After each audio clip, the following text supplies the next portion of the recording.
Nirmohi production house લઈને આવ્યું છે ગૃહિણીઓ માટેનો એક ખાસ ગેમ શો. આવો ઘર ઘર રમીએ. હું અંકિત ચૌધરી શિવ આપનું સ્વાગત કરું છું. આ શો માત્ર એક શો નથી, પણ ગૃહિણીઓના બાળપણની અને તેમના જ્ઞાનની પરીક્ષા છે. તો આવો સૌ સાથે મળીને આવો ઘર ઘર રમીએ. તો પ્રથમ પ્રશ્ન હશે મનીષાબેન માટે. ઓકે. લોટને હિન્દીમાં શું કહેવાય? આટા. Okay, right. તો નારદીબેન, હવે તમારી માટે પ્રશ્ન છે, ડુંગળીને હિન્દીમાં આપણે શું કહીએ? પ્યાજ. પ્યાજ. Okay, right, very nice. હવે મનીષાબેન, પ્રશ્ન તમારી માટે છે, વઘાર. વઘાર જ. રોંગ છે, તડકા. તડકા. હા, તડકામાં. નારદીબેન, નેક્સ્ટ ક્વેશ્ચન તમારી માટે છે, આદુ. અદરક. Very nice. હવે પ્રશ્ન છે મનીષાબેન માટે, ખાંડ. શક્કર. Very nice. હવે નારદીબેન, તમારી માટે પ્રશ્ન છે, મીઠું. મીઠાને નમક. Very nice. મનીષાબેન, તમારી માટે પ્રશ્ન છે, ભાત. ચાવલ. Very nice. નારદીબેન, હવે તમારી માટે ચમચી. ચમચ. Very nice. મનીષાબેન, તમારી માટે છે, કોથમીર. ધનિયા. Very nice. નારદીબેન, હવે લાસ્ટ, બટાટા. આલુ. Very nice. તો પ્રથમ પ્રશ્ન છે, ગણતંત્ર દિવસ ક્યારે ઉજવાય છે?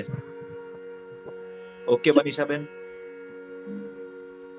26 January. Very nice. Next question છે, હોળીના બીજા દિવસને આપણે શું કહીએ છીએ? નારદીબેન. ધૂળેટી. Very nice. એક વર્ષમાં કેટલી વખત નવરાત્રી આવે છે? મનીષાબેન. 2 વાર. રોંગ. નારદીબેન. 4. Very nice, right. 2 ગુપ્ત અને 2 જાણીતું. અખાત્રીજ ક્યારે ઉજવાય છે? બોલો નારદીબેન. વૈશાખ સુદ 30. રાઈટ. રામાયણના રચિતા કોણ છે? Yes Nardiben. Valmiki. Very nice. So Manishaben, તમારો સમય સ્ટાર્ટ થાય છે હવે. નયન, નગારું, નલિની, નાભી, નીલા, નાસપતિ, નારંગી,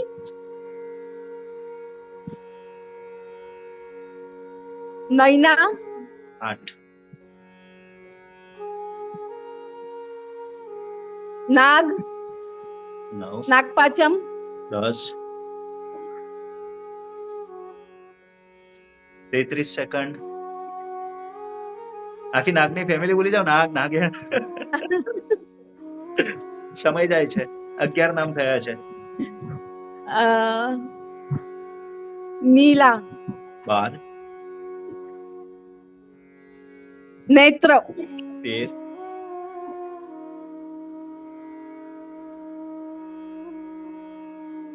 નાક. 14. સ્ટોપ. નારદીબેન, તમારી માટે છે ઘ. તો નારદીબેન, સ્ટાર્ટ કરું છું. સ્ટાર્ટ. ગમન, ગીતા, ગણેશ, ગીરા, ગૌતમ, 5. ગાયન, 6. ગૌરંગ, 7. સર્વમ, 8. ગિરીશ, 9. ગામ, 10. દમેતી, 11. ગૌરવ, 12. ગૌરસ, 13. ગીત, 14. ગોટુ, 15. ગાયિકા, 16. 17. ગરબી, 17. ગૌરવ, 18. Garvita, 19. Gohel, 20. Okay, stop. So Manishaben, total તમે પહેલા રાઉન્ડમાં ટોટલ 4 પ્રશ્નોના સાચા જવાબ આપ્યા છે અને એક પ્રશ્નનો ખોટો જવાબ આપ્યો છે.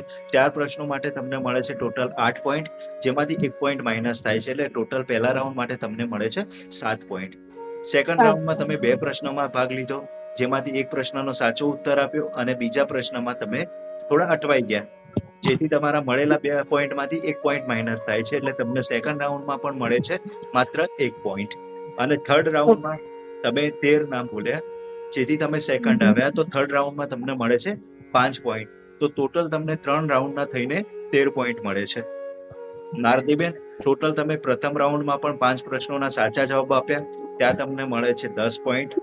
તમારા ભાગમાં આવેલા 3 પ્રશ્નોના પણ તમે સાચા જવાબ આપ્યા સેકન્ડ રાઉન્ડમાં, એટલે તમને મળે છે એ 6 પોઈન્ટ, પ્લસ જે એક મનીષાબેને ખોટો ક્વેશ્ચનનો જવાબ આપ્યો હતો, જેનો તમે સાચો ઉત્તર આપ્યો, એના પણ 2 પોઈન્ટ મળે છે, એટલે ટોટલ તમારે 18. અને થર્ડ રાઉન્ડમાં સૌથી વધારે 18 જેટલા નામ બોલવા માટે તમને મળે છે 10 પોઈન્ટ. ટોટલી તમારો સ્કોર થાય છે 28. તો ચાલો આવો ઘર ઘર રમીએ. ઘરની લક્ષ્મી બને છે ડોક્ટર નારદી પારેખ. અરે વાહ, અભિનંદન. કોંગ્રેચ્યુલેશન. Thank you Manishaben.